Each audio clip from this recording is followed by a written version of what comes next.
Welcome everyone. Now I am going to take phylum Annelida. Okay, and the importance of Annelida is this is the first phylum. They have segmented organisms. Okay, the Annelida it also called as segmented worms. Segmented worms because their body have many segments. Okay, so it called as segmented worms. In previous phylum Ascomynthus, we called as round worms because their cross section looked like a circular shape. So they called as round worm. Now the Annelida it called as segmented worm because their body have many segments. Okay, and the name Annelida it's derived from Latin. Okay, the annulus in Latin, the annulus means rings. So then externally the annelid animal's body have look like many rings. They have many rings because their body segments externally visible, that body bear many rings. So it called as Annelida. Okay, and next, general characters. General characters of Annelida. In Annelida, habit and habitat, they are aquatic. They are aquatic and terrestrial. Okay. So they can live both aquatic and terrestrial. For example, and marine Nereis. Okay. Nereis. It's a marine animal. Then freshwater. Hirudinaria.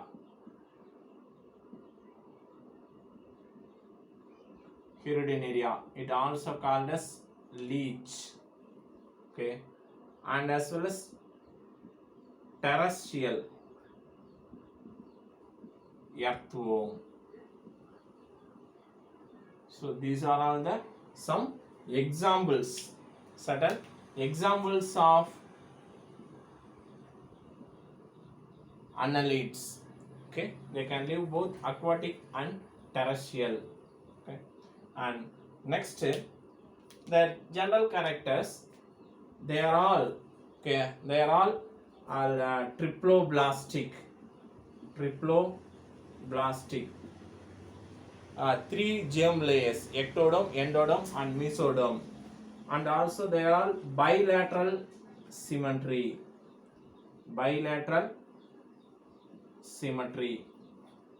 Okay, and one more thing, they are all coelomates. From annelids, the animals are coelomates. They have true coelom. Okay, in coelomates it also belongs to schizocoelom. Coelomates. We know that the true coelom, eucoelom is also divided by schizocoelom and enterocoelom based on the formation of coelom, okay, from bastopore. Okay, so the schizocoelom and enterocoelom, that annelidas are belongs to schizocoelom. They are all true coelomates. They have true coelom. The coelom is lined by mesoderm cells. Okay, and they are all called segmented worms. And these animals body, the external structure of the animal, that animal body it's have many segments. The body was divided into many segments, both externally and as well as internally. Okay, so internally it was divided by septa. So these segments, each segments are called metamer. like each segment, it called as metamer. And the series of arrangement of a complete segment, both internally and externally, complete segmented. Okay, segmented segments are seriously arranged to form a animal. Okay, that kind of formation we called as metamerism.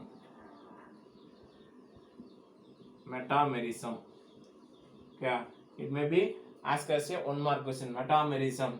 So each segment is called metamer. It has two segments, both internally and externally. So the body shows many ring-like structure. So their name are provided by this phylum.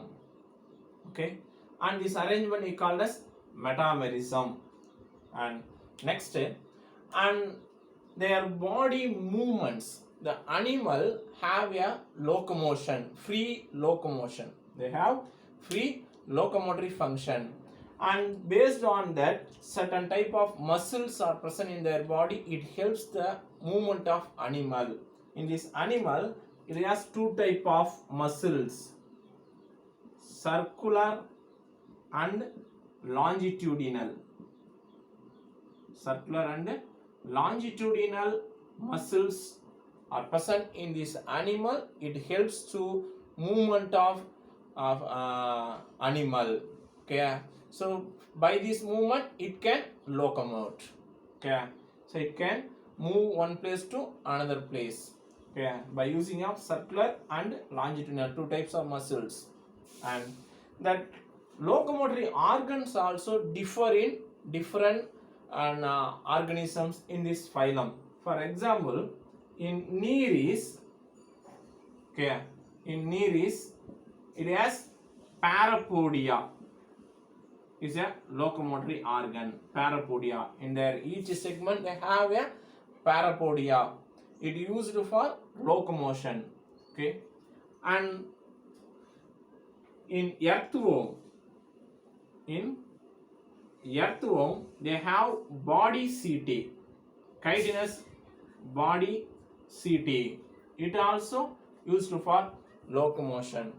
In leech, it has suckers, okay, for locomotion.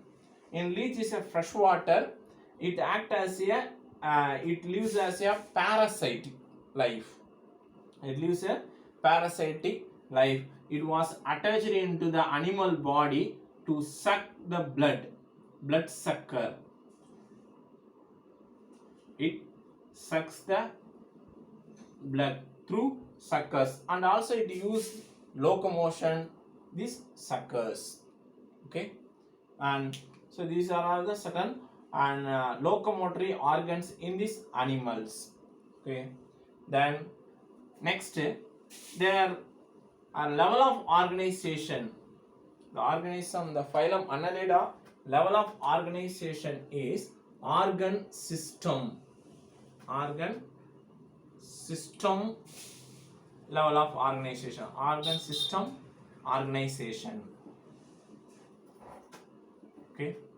Digestive system. First, digestive system is complete digestive system. It's a complete, yeah, complete digestive system. Both anus and as well as mouth and anus also present. So both openings are present. So it's a complete digestive system.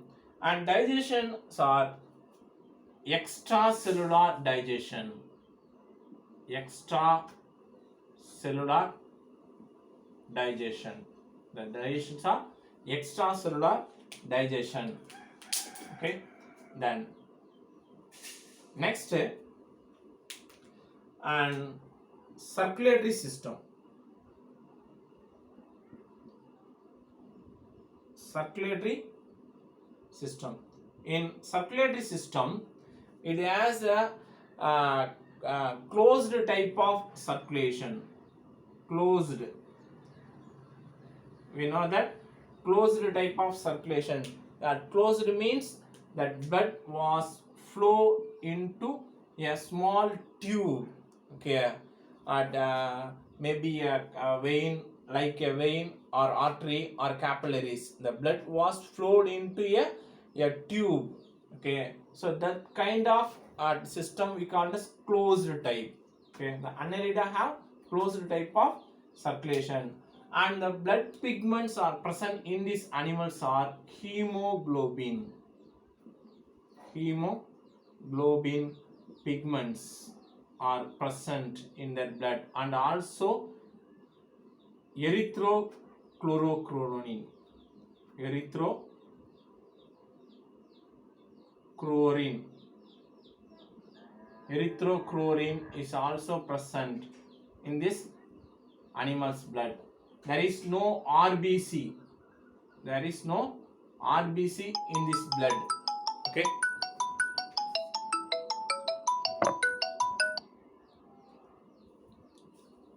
And next, their nervous system.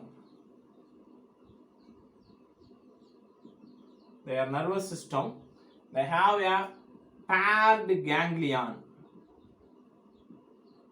Paired ganglion on that head region, and it was connected by lateral. It was connected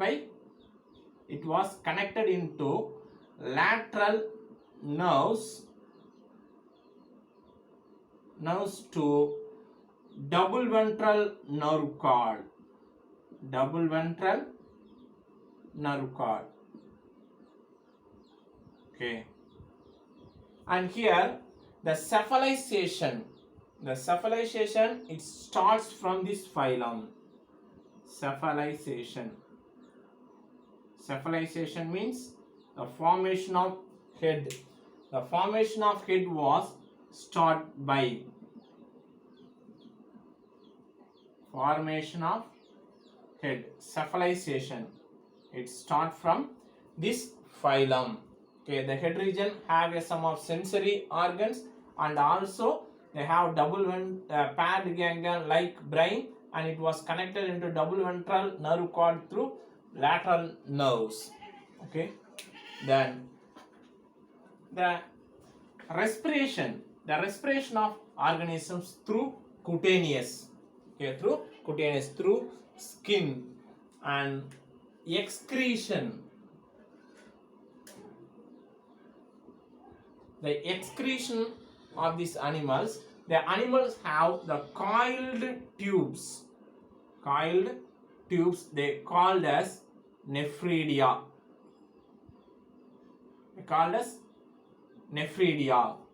This nephridia used for both excretion, the elimination of waste. Yeah, excretion, and as well as osmoregulation.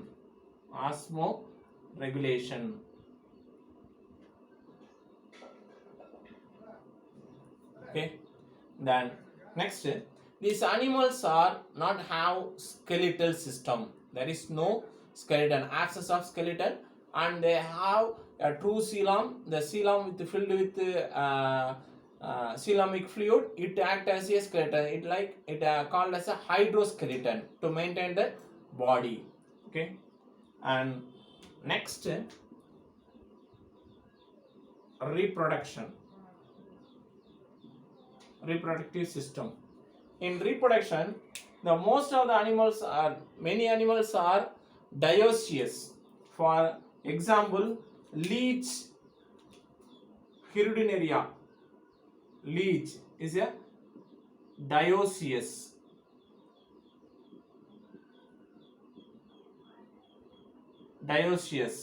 Okay, but in earthworm,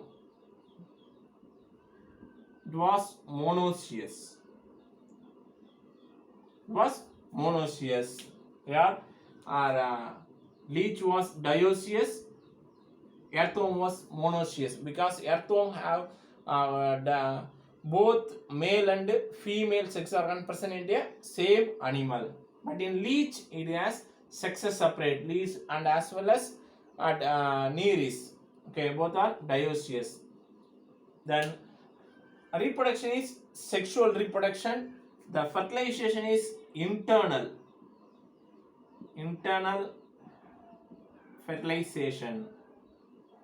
Okay, and development is indirect development, direct and as well as indirect, direct or indirect. It has the larva called trochopore larva. The larval stage they have trochopore. One more question கேட்பாங்க. Trochopore larva.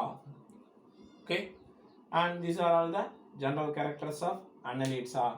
And the most important is this is a true segmented animal, first segmented animal, and also they called as segmented worms, and they have closed blood circulatory system, and the cephalization start from this phylum from this phylum onwards, and also that true coelom, okay, coelomates from this phylum. The next all phylums are have true coeloms.